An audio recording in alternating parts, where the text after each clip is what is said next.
इस वीडियो में हम कक्षा 8 का प्रश्नावली 11.1 का प्रश्न नंबर 3 को हल करेंगे।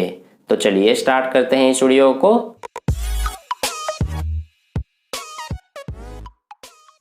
तो देखिए डियर स्टूडेंट्स, प्रश्न नंबर 3 में हमसे क्या कहा गया है कि जैसा कि आरेख में दर्शाया गया है, एक बगीचे का आकार मध्य में आयताकार है और किनारों पर अर्धवृत्त के रूप में है। इस बगीचे का परिमाप और क्षेत्रफल ज्ञात कीजिए। तो देखिए डियर स्टूडेंट्स, इस प्रश्न के लिए हमें इस तरह की एक आकृति दी गई है, हमें इसका परिमाप और क्षेत्रफल ज्ञात करने के लिए कहा गया है। तो देखिए इस तरह की आकृति का परिमाप और क्षेत्रफल ज्ञात करने के लिए हमारे पास कोई विशेष सूत्र नहीं होता है। तो इसका परिमाप और क्षेत्रफल हम कैसे ज्ञात करेंगे? इसके लिए हम क्या करेंगे कि इस आकृति को अलग अलग भागों में बांट देंगे। जैसे कि देखिए ये जो हमारा आकृति है ये 3 अलग अलग आकृतियों से मिलकर बना है। पहला तो देखिए ये बीच में जो आप देख रहे हैं ये एक आयत के आकार का है, और 2 ये जो साइड से आप देख रहे हैं ये दोनों अर्धवृत्त के आकार के हैं। और अर्धवृत्त का मतलब होता है एक जो वृत्त होता है उसका आधा हिस्सा। ठीक है, तो चलिए अब हम इसका परिमाप और क्षेत्रफल ज्ञात करते हैं। इसके लिए सबसे पहले हम क्या करेंगे कि जो ये हमारा बीच में आयत है इसका हम सबसे पहले लंबाई निकालेंगे। तो देखिए यहाँ पर हम लिख लेते हैं लंबाई हम कैसे निकालेंगे।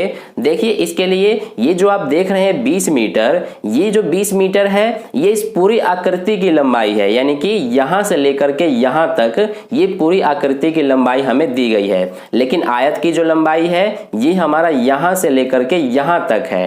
ठीक है, तो ये हम कैसे निकालेंगे इस पे जरा ध्यान दीजिए। देखिए ये जो आप देख रहे हैं यहाँ पर साइड में ये हमारा एक अर्धवृत्त है और ये हमारा एक दूसरा अर्धवृत्त है। तो इस अर्धवृत्त में ये जो आप देख रहे हैं यहां से लेकर यहां तक ये पूरा क्या है? इस अर्धवृत्त का व्यास है। क्योंकि जैसा कि आपको पता है कि एक जो हमारा वृत्त होता है उसका व्यास कुछ इस तरह से होता है, और ये जो व्यास होता है इस वृत्त को 2 बराबर हिस्सों में बांट देता है। ठीक है, जिसे हम अर्धवृत्त कहते हैं। तो ये यहाँ पर हमारा दिया गया है, और ये जो व्यास है ये हमें कितना दिया गया है? ये आप देख सकते हैं 7 मीटर दिया गया है। ठीक है, तो यहाँ पर देखिए कि जो हमारा व्यास होता है ये त्रिज्या का दुगुना होता है, और त्रिज्या हमारा क्या होता है? जो केंद्र से ये परिधि तक की जो दूरी होती है ये से हम त्रिज्या कहते हैं। ठीक है, और इसमें त्रिज्या हमारा ये वाला हो जाएगा। ठीक है, तो ये हमारा त्रिज्या है, और जैसे कि मैंने आपको अभी बताया कि जो हमारा व्यास होता है इस त्रिज्या का दुगुना होता है, और त्रिज्या व्यास की आधी होती है। ठीक है, तो ये हमारा क्योंकि पूरा 7 मीटर है तो त्रिज्या यानी कि ये कितने मीटर की हो जाएगी? ये 7 मीटर की आधी हो जाएगी, यानी कि 3.5 मीटर की। तो सबसे पहले यहाँ पर हम त्रिज्या ज्ञात कर लेते हैं कि कितना होगा। ठीक है, तो जैसे कि मैंने आपको अभी बताया कि त्रिज्या हमारा व्यास का आधा होता है, तो हमारा इसमें ये व्यास कितना है? ये 7 है, तो यहाँ पर 7 लिख देंगे, और त्रिज्या क्योंकि आधी होती है तो इसे हम 2 से भाग कर देंगे, तो ये हमारा आ जाएगा कितना? 3.5 मीटर। ठीक है, क्योंकि 2 से अगर आप 7 में भाग करेंगे तो आपका यही आएगा 3.5, यानी कि 3.5 मीटर। तो ये तो हमारी आ गई त्रिज्या, यानी कि ये सेम ऐसे ही इसमें भी हमारा होगा। ये जो आप देख रहे हैं ये इतना, ये इस वाले अर्धवृत्त की त्रिज्या होगी, और ये पूरा क्या होगा? इस अर्धवृत्त का व्यास। ठीक है, तो ये भी हमारा 3.5 यानी कि 3.5 मीटर का ही होगा, और ये भी 3.5 मीटर का होगा। तो ये हमने यहाँ पर त्रिज्या सबसे पहले ज्ञात कर लिया। अब यहाँ पर हम इस आयत की लंबाई ज्ञात करेंगे। देखिए कैसे? इसके लिए हम क्या करेंगे कि इस पूरे 20 मीटर में से इधर से हम इतना घटा देंगे और इधर से ये इतना घटा देंगे। ठीक है, तो हमारा पूरा लंबाई कितना है? 20। इसमें से हम घटा देंगे क्या? इधर की त्रिज्या यानी इस वाले अर्धवृत्त की त्रिज्या जो कि 3.5 मीटर है, और इधर वाले अर्धवृत्त की त्रिज्या जो कि ये भी 3.5 मीटर है। तो यहाँ पर देखिए मैंने प्लस का चिन्ह क्यों लगाया दोनों में? क्योंकि इधर से भी हमें 3.5 घटाना है और इधर से भी। तो यहाँ पर 3.5 प्लस 3.5 ये हमारा कितना हो जाएगा? 3.5, और 3.5 हमारा 7 होता है। तो 20 में से अगर हम माइनस करेंगे 7 तो ये हमारा कितना आ जाएगा? 13 मीटर। ठीक है, तो इस तरह से हमने यहाँ पर इस आयत की लंबाई जो कि यहाँ से लेकर यहाँ तक है ये हमने ज्ञात कर लिया 13 मीटर। अब ऐसे यहाँ पर हम चौड़ाई भी लिख देंगे। तो देखिए चौड़ाई हमारा क्या हो जाएगा? ये जो आप देख रहे हैं 7 मीटर यही चौड़ाई है। सबसे पहले हमने बात किया था कि ये जो 7 मीटर है ये इस अर्धवृत्त का व्यास है। यही जो व्यास है इस अर्धवृत्त के लिए तो व्यास होगा, लेकिन इस आयत के लिए ये चौड़ाई है, जो कि आप देख सकते हैं कुछ इस तरह से हमारा आयत है। तो इसलिए इसकी चौड़ाई कितनी हो जाएगी? 7 मीटर। ठीक है, तो इस तरह से हमने त्रिज्या भी ज्ञात कर लिया, लंबाई भी और चौड़ाई भी। अब हम यहाँ पर सबसे पहले क्या करेंगे कि इस बगीचे का परिमाप निकालेंगे। तो यहाँ पर हम लिख लेते हैं बगीचे का परिमाप। और देखिए ये हम कैसे ज्ञात करेंगे, यहाँ पर जरा ध्यान दीजिए। इसमें देखिए सबसे पहले हम क्या करेंगे कि ये जो दोनों साइड से अर्धवृत्त हैं इनका हम सबसे पहले परिमाप ज्ञात करेंगे। और अर्धवृत्त का परिमाप या फिर इसे हम अर्धवृत्त की परिधि भी कहते हैं।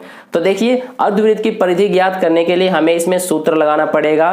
तो हमारा अर्धवृत्त की परिधि का सूत्र क्या होता है, देखिए सबसे पहले वृत्त की परिधि का सूत्र क्या होता है, ये हमारा होता है 2πr।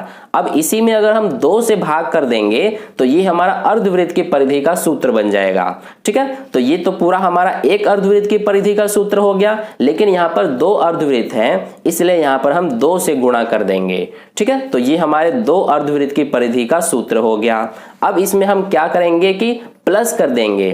क्या प्लस करेंगे, ये जो आयत की लंबाई है ये नीचे वाली भी और ये जो ऊपर वाली भी है दोनों को हम प्लस कर देंगे। तो देखिए यहां पर हम लिख देंगे कि 2 गुणा l। यहां पर मैंने लंबाई को l से दिखाया है, आप यहां पर लंबाई भी लिख सकते हैं। ठीक है, तो यहां पर मैंने 2 गुणा l क्यों लिखा है, क्योंकि एक तो ये हमारा हो गया लंबाई और एक ये 2 लंबाई है, इसलिए यहां पर 2 से मैंने गुणा किया है लंबाई में। ठीक है, देखिए यहां पर समझने वाली बात यह है कि यहां पर मैंने अर्धवृत्त की परिधि का सूत्र लगाया है, लेकिन इस आयत की परिधि का सूत्र यानी कि आयत के परिमाप का सूत्र क्यों नहीं लगाया, क्योंकि देखिए अगर मैं आयत के परिमाप का सूत्र लगाता तो इसमें हमारा ये वाला भी शामिल हो जाता है, ये दोनों चौड़ाई, लेकिन इसमें हमें ये शामिल नहीं करना है, क्योंकि इसमें हम जब अगर ये अर्धवृत्त का परिधि निकाल रहे हैं तो इसमें हमारा पहले से ये आ गया है, ये जो आप देख रहे हैं ये और ये, इसलिए यहां पर हमने यहाँ आयत का जो परिमाप है उसका सूत्र नहीं लगाया है, सिर्फ ये ऊपर वाला लंबाई और ये नीचे वाली लंबाई को हमने यहाँ पर जोड़ दिया है। ठीक है, तो देखिए अब हम इसको सॉल्व कर लेते हैं। यहाँ पर सबसे पहले ये 2 से 2 कट जाएगा हमारा, यहाँ पर ये 2 है तो 2 लिखा, गुणा में ये पाई का मान कितना होता है 22/7 गुणा r, देखिए r यानी कि रेडियस यानी कि त्रिज्या, ये हमने कितना निकाला है 3.5 मीटर। तो यहाँ पर हम लिख देंगे 3.5, प्लस है तो ये प्लस लिखा, फिर ये 2 का 2 उतारा, गुणा l यानी कि लंबाई कितना है ये हमने निकाला था 13 मीटर, तो यहाँ पर लिखेंगे 13। ठीक है, अब देखिए यहाँ पर सबसे पहले मैं ये पॉइंट को हटा लेता हूं, तो पॉइंट हटाएंगे तो यहाँ पर हमारा 10 से भाग हो जाएगा, क्योंकि पॉइंट के बाद 1 अंक है, अगर 2 अंक होता तो 100 से भाग करते हैं, तो ये हो गया। अब ये हमारा 35 बन गया, तो ये देखिए 7 एकम 7, ये 7 पंजे 35, दोनों हमारे 7 के पाड़े से कट गए। ठीक है, ये भी हमारा कट जाएगा, 5 एकम 5, 5 दूना 10, ये दोनों भी 5 के पाड़े से कट गए और ये 2 से हमारा 2 कट गया। तो देखिए क्या बचा, ये सिर्फ बचा 22 और ये प्लस का चिन्ह है तो प्लस का चिन्ह डाला और ये 2 गुणा 13 बचा, तो 2 गुणा 13 करेंगे तो ये हो जाएगा 26। ठीक है, तो ये हमारा कितना आ जाएगा, देखिए 22 और 26 को जोड़ेंगे तो ये आ जाएगा हमारा 48 मीटर। यानी कि इस वाले आकृति का हमने इस पूरे आकृति का परिमाप ज्ञात कर लिया, जो कि हमारा कितना आया है 48 मीटर। तो ये हमारा हो गया पहला आंसर। अब इसके अलावा हमें इसका क्षेत्रफल भी पूछा है, तो यहाँ पर हम इस बगीचे का क्षेत्रफल ज्ञात करेंगे। तो देखिए यहाँ पर हम सबसे पहले लिख लेते हैं बगीचे का क्षेत्रफल, और ध्यान दीजिए ये हम कैसे ज्ञात करेंगे। इसमें हम सबसे पहले क्या करेंगे कि जो ये हमारा आयत का क्षेत्रफल है इसका सूत्र लगाएंगे। तो आयत के क्षेत्रफल का सूत्र क्या होता है, लंबाई गुना चौड़ाई। ठीक है, या फिर इसको आप इस तरह से भी लिख सकते हैं, लंबाई गुना चौड़ाई l इंटू बी, यानी कि गुणा का चिन्ह नहीं डालेंगे फिर भी कोई फर्क नहीं पड़ेगा, क्योंकि गुणा का चिन्ह ही माना जाएगा। तो ये हो गया। हम यहाँ पर सबसे पहले आयत के क्षेत्रफल का सूत्र लिखेंगे, फिर इसमें हम जोड़ देंगे क्या, अर्धवृत्त के क्षेत्रफल के सूत्र को। तो देखिए हमें जैसा कि पता है कि वृत्त के क्षेत्रफल का सूत्र क्या होता है πr², और यहाँ पर क्योंकि अर्धवृत्त है तो इसलिए इसमें हम 2 से भाग कर देंगे, तो ये हमारा अर्धवृत्त के क्षेत्रफल का सूत्र बन जाता है। और इसमें हम अगर गुणा कर देंगे 2 से तो ये हमारा 2 अर्धवृत्तों के क्षेत्रफल का सूत्र बन गया। ठीक है, तो ये हो गया यहां तक। आई होप आपको समझ में आ गया है। अब देखिए ये 2 से 2 कट जाएगा सबसे पहले। अब यहां पर हम मान रख देते हैं बाकी सबका, ये l इंटू बी यानी कि लंबाई गुना चौड़ाई। तो लंबाई हमारा 13 है और चौड़ाई 7 है, तो यहां पर हम लिख लेंगे 13 गुना 7, फिर ये प्लस का चिन्ह है तो ये हमने लिखा, फिर यहाँ पाई का मान हमें जैसा कि पता है 22/7 होता है, गुणा में r का स्क्वायर है, यानी कि r कितना है हमारा, यानी कि त्रिज्या कितनी है 3.5, तो ये हमारा 2 बार लिखा जाएगा क्योंकि यहाँ पर r का स्क्वायर है। ठीक है, अब देखिए यहाँ से भी मैं पॉइंट हटा दे रहा हूं तो ये हमारा 10 से भाग हो जाएगा और यहाँ पर भी 10 से भाग हो जाएगा। अब देखिए ये 35 बन गया तो ये 7 एकम 7, 7 पंजे 35, 7 के पारे से कट गए दोनों। ये 5 एकम 5, 5 दूना 10, ये भी हमारा कट जाएगा। इसके अलावा ये भी कट जाएंगे 5 के पारे से, 5 सत्ते 35 और ये 5 दूना 10। ठीक है, और ये भी हमारा कट जाएगा 2 एकम 2 और ये 11 दूना 22। तो देखिए यहाँ पर हमारे पास क्या बचा है 13 गुणा 7 यानी कि 13 सत्ते 91 हो गया, प्लस इधर ये प्लस था तो प्लस लिखा, इधर ये हमारा 11 बचा है और गुणा में ये 7 बचा है तो 11 गुणा 7, 11 सत्ते कितना होता है 77 बटे में ये नीचे बचा है सिर्फ 2।